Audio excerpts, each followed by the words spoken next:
কোটা সংস্কারকে কেন্দ্র করে শিক্ষার্থীদের আন্দোলনে উত্তপ্ত দেশ। তার মধ্যেই রাজপথে জোরালো আন্দোলন গড়ে তোলার সিদ্ধান্ত নিয়েছে বিএনপি। দলটি ৭ জানুয়ারির জাতীয় নির্বাচনের পর থেকেই বিক্ষিপ্তভাবে কিছু কর্মসূচি করলেও দেশে ছাত্র শিক্ষকদের চলমান আন্দোলনের বাস্তবতায় জনসম্পৃক্ত নানা ইস্যুতে রাজপথে জোরালো আন্দোলন গড়ে তোলার সিদ্ধান্ত নিয়েছে। এই ধাপে মিত্রদেরও পাশে রাখার পরিকল্পনা রয়েছে তাদের। এই লক্ষ্যে যুগপৎ আন্দোলনের প্রস্তুতি হিসেবে গত ১১ জুলাই থেকে শরিকদের মতামত নিচ্ছে বিএনপি। প্রত্যাশার পারদ তুঙ্গে তুলে গত বছরের ২৮ অক্টোবর ঢাকায় যে মহাসমাবেশ ডেকেছিল বিএনপি, তা লক্ষ্যে না এগিয়ে নির্বাচন বয়কটের মধ্য দিয়ে বয়ে আনে প্রচণ্ড হতাশা।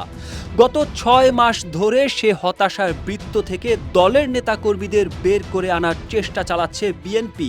সেই লক্ষ্যে ফের কর্মসূচি মুখী হচ্ছে দলটি, আর তাই দল পুনর্গঠন চলছে জোরে সোরে। কেউ না বুঝলেও আমরা আপনার প্রয়োজন বুঝি, আর তাই তো অত্যাধুনিক ফিচার সম্বলিত বিভিন্ন সাইজ আর কালারের ২৫০টিরও বেশি ডিজাইন অপশন নিয়ে ওয়ালটন স্মার্ট ফ্রিজ বোঝে আপনার প্রয়োজন।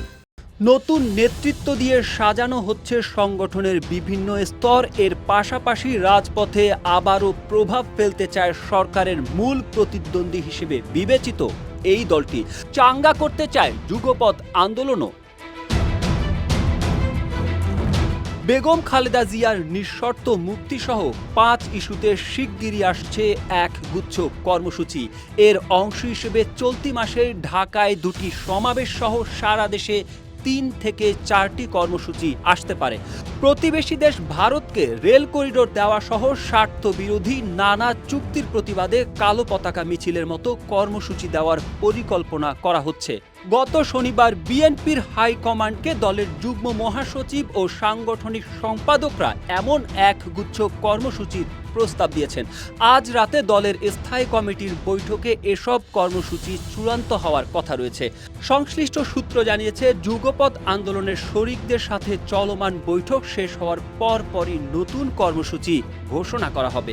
প্রস্তাবনা অনুযায়ী আগামী শনিবার ঢাকায় সমাবেশের কর্মসূচি আসতে পারে। এছাড়া পর্যায়ক্রমে ঢাকা সহ সারা দেশে বিক্ষোভ, সমাবেশ, পদযাত্রা, গণমিছিল, রোড মার্চ, লং মার্চ, মানববন্ধন, অনশন, অবস্থান, কালো পতাকা মিছিল সহ বিভিন্ন ধরনের কর্মসূচি দেওয়া হবে। ঢাকার সমাবেশ থেকে এই গুচ্ছ কর্মসূচি ঘোষণা করা হতে পারে। তবে সংবাদ সম্মেলন করেও সমাবেশ সহ কর্মসূচির ঘোষণা দেওয়া হতে পারে। বিএনপির স্থায়ী কমিটির বৈঠকে কর্মসূচির পাশাপাশি এই বিষয়টিও চূড়ান্ত হবে বলে সংশ্লিষ্ট সূত্র জানিয়েছে। এছাড়াও বাংলাদেশের ভেতর দিয়ে পরীক্ষামূলকভাবে ট্রেন চলাচল শুরু হলে এর জোরালো প্রতিবাদ জানাবে বিএনপি। তখন ঢাকা সহ সারা দেশের সমাবেশের কর্মসূচি দেওয়া হতে পারে। আগামী ২-১ দিনের মধ্যে শরিকদের সঙ্গে বৈঠক শেষ করবে বিএনপি। ইতোমধ্যে Ganatantrik Bam Oikya, NDM, Gonoforum Bangladesh People's Party, Labour Party, জাতীয়তাবাদী সমমনা জোট, এলডিপি, গণ অধিকার পরিষদ, নূর ও ১২ দলীয় জোটের সাথে বৈঠক করেছে প্রধান শরিক বিএনপি।